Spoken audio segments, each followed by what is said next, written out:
Magandang araw mga ma'am sir. Dito tayo sa Rosales, Pangasinan. Titignan natin to. Pwede siyang residential farm.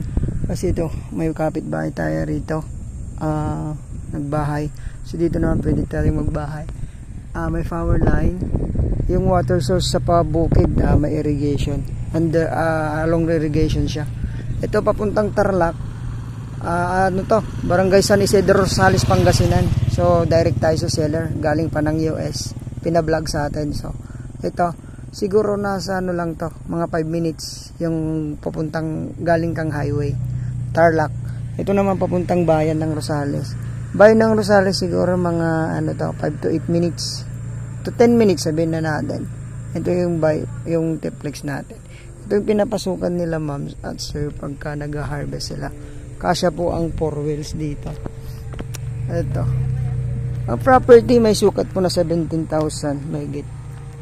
Ito irrigation sa na sa dapat to. Second crop.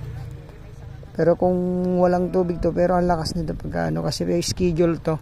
Ngayon pero pagka gusto niyo mag third crop, meron siyang deep well dito. Ito yung umpisa ng lupa hanggang dun sa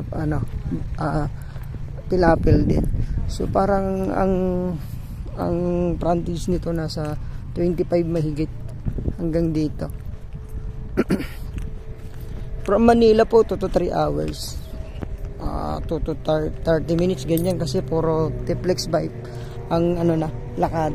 Ang exit natin, pwede kayong mag-exit dito sa Rosales.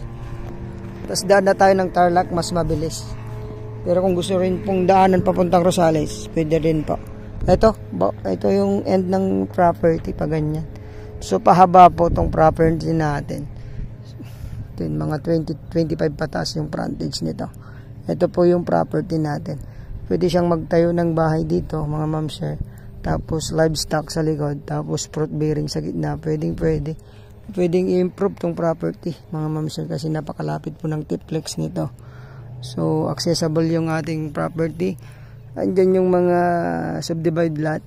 Yung mga nakabakod na yan. So pwede din tong i-subdivide lot. Nandyan na rin po yung school, barangay hall. So malapit din po sa lahat. SM siguro nasa 10 to 15 minutes lang ng SM Rosales to. Ayun po, ito baka magustuhan nyo. Residential farm dito sa bayan po ng Rosales, Pangasinan. Thank you po. At ang property na to ay napakalinis, updated docs. Seller name to, kasama natin. Malinis na malinis yung property nito. So yung price, tanungin ko muna sila kung kano to. At anong sagot nilalagay ko po sa description box. Thank you po, God bless. Ingatan po kayo ng Panginoon. God bless po sa inyong lahat. Ito po lang irrigation na to mga ma'am sir. Pag tumaas, mayroon pong paganyan na to, mga tubo na yan. Pwede siyang dumaan dun yung mas malaki. Tingnan natin. Kaya pagka first crop, maganda siya. Libre yung tubig niya. Yung parang ganun. Ito. Papasok po yung tubig dyan. Pag ganyan dyan. So, libre niya yung tubig natin. Ayan. Ito. Lumalabasan po ng tubig pag puno yung irrigation. So, parang hindi nagagamit yan. Pero pagka nag third crop kayo, pwede nyong gamitin yan. Ayan po. Maraming salamat po. God bless sa inyong lahat.